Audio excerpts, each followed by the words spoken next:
everyone, welcome to EDFL TV. We're into episode 3 and round 13 concluded on the weekend with round 14 coming up and a historic day for the EDFL with Division 2 football coming into play. This man, Adam Papal, has taken off the green substitutes vest. Matty Pelios has chucked on the red one.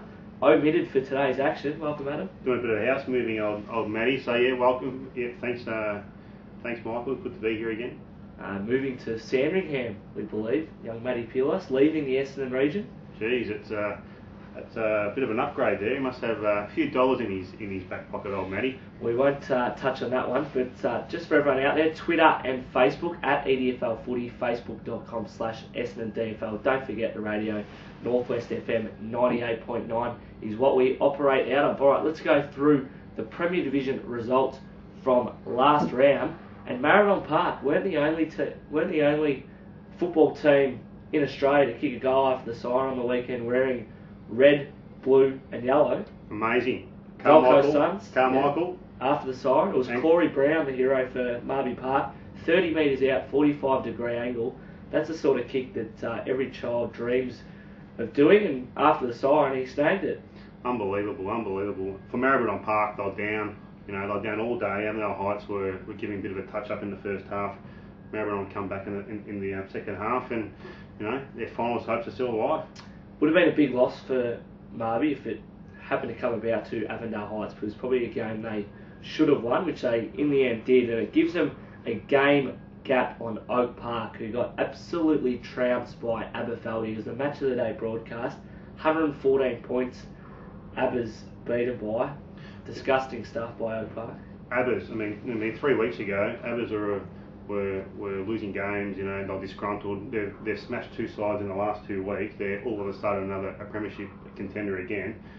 Oak Park, we've been talking about it for the last 6 weeks. Their form's just tapered off. There's something going on down there at Oak Park because early in this season they were one of the premiership favourites. Obviously they made they were outstanding last year. Disappointing for Oak Park, and Maribyrnong Park have taken their opportunity. Talks of big disharmony down there between the coach and the players, and a couple of reports too, just to compound the matters. I mean, last 3 weeks we've said it every week. Games they should win. If they want to play finals, they need to win, and they've failed to do it. And they're odds on not to play finals at all after being a kick and 8 minutes away from Premier Division glory last year. We've spoken about it. Realistically, the only side that would be confident in tipping them this year for the remaining of the year is Craigieburn, given Craigieburn's unfortunate form. So for Oak Park, hopefully they can turn things around. All right, let's move on to Craigieburnn. It was Paul Barnard's last game in charge against Essendon Doo Stars, and they put up a bit of a fight. In the end, went down by 45 points, but that's the end of a tenure for Paul Barnard, and pretty disappointing season so far for Craigieburnn. Yeah, disappointing. Obviously, they had a bit of a crack against Doo Stars, who have been outstanding in the last 4 to 5 weeks. But the boys couldn't get up for Barnard. But Craigieburnn move forward now. They get a new coach, and they look forward to 2013. It was Strathmore 63-point victors over Keilor, just doing as they please, the old Moors. Yeah, they're just a class above. I can't wait again until we see Strathmore and Greenvale going at it again.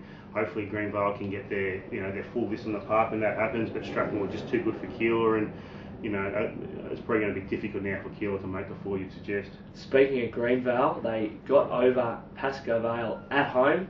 Dennis Beisler and Stephen Paxman couldn't undo their former side. 3 goals in the end, and Pascoe Vale just showing once again that they can match it with the best and possibly push for a Finals 4 finish. Yeah, you say that they're only maybe 3 to 4 players away from those top 3 or 4 sides. They're looking for a big year next year, but still, season 2012 isn't over for Pascoe Vale. They can still potentially finish in the top 4 if they can if Maribyrnong Park loses a couple of games.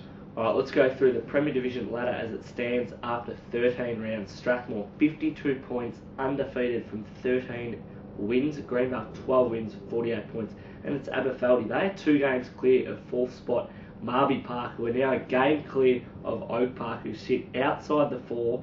Their percentage is dwindling. They are 24 points, a game ahead of Pascoe Vale, Essendon Doo Stars and Keilor. 2 games back, Avondale Heights, who are 3 games clear of Craigieburnn. Looking forward to this round. It's a split round. Only 2 games. Pascoe versus Strathmore and Essendon do the Stars versus Greenvale. Adam, how do you see them panning out? Well, look, you'd expect both Strathmore and Greenvale to have comfortable victories, but, perhaps the guys down there at Paco can pull out something and keep their season alive. Again, the Do the Stars versus Greenvale game, you couldn't expect Do the Stars to beat Greenvale this week. Essendon Do the Stars, we should say. Yes, no doubt. All right, let's move on to Division 1 results from last round. And a draw between Hadfield and West Coburg at Martin Reserve. The Hawks have now beaten Airport West and drawn with West Coburg, the 2 runaway and standout teams in Division 1. And the Hawks will be disappointed to drop it. They were 4 goals up at 3/4 time, let a lead slip, a few contentious decisions handed to Scott Granger late in the game in the goal square to give West Coburg the draw, but still a great effort by the Hawks to even get close to West Coburg.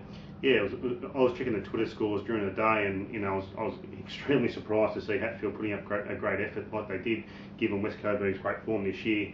I think some of the VFL players a couple of the VFL players played for Hatfield would have helped, but still, Robbie Don's boys, again they come up trump. They did well against a great side, and unfortunate in the end.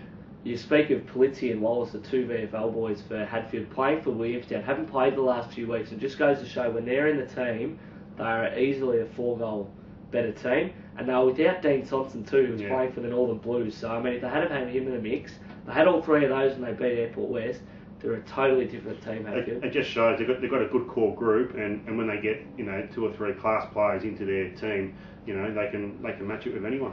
Taylor's Lakes defeated Northern Saints. The Saints doing their finals chances no good over the past 2 weeks, losing now to Tullamarine and Taylor's Lakes in consecutive weeks. Particularly at Martin Reserve, their home ground, they kicked 8 goals 16 to 12-7. So they had more scoring shots. They're at home.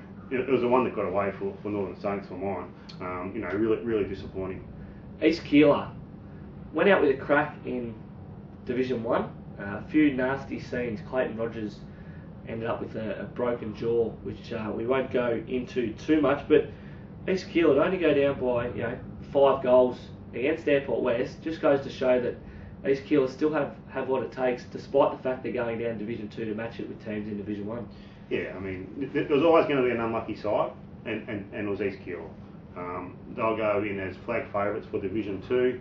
Realistically, they should win Division 2, get some confidence up, play Division 2 next year, have really build a strong list, whether it's under Bill Asani or another coach, and then potentially they could win 2 premierships within 2 years, and it'll be good for East Keilor, but they are the unlucky side. And it was Moonee Valley, Hillside and also West Meadows that were big victors in Division 1. Okay, as we said, historic day this week. Division 2 football comes around, 3 games, and Division 1 4 games, so the split has been made. Let's just go through the clashes in Division 2, and it's Chicana versus Keilor Park. Adam Papal, any chance of a comeback for your old mod Keilor Park today? You said you might have a crack in the reserves, any chance? Yeah, I thought about it, but it's not going to happen. The body's not up to it. Big no.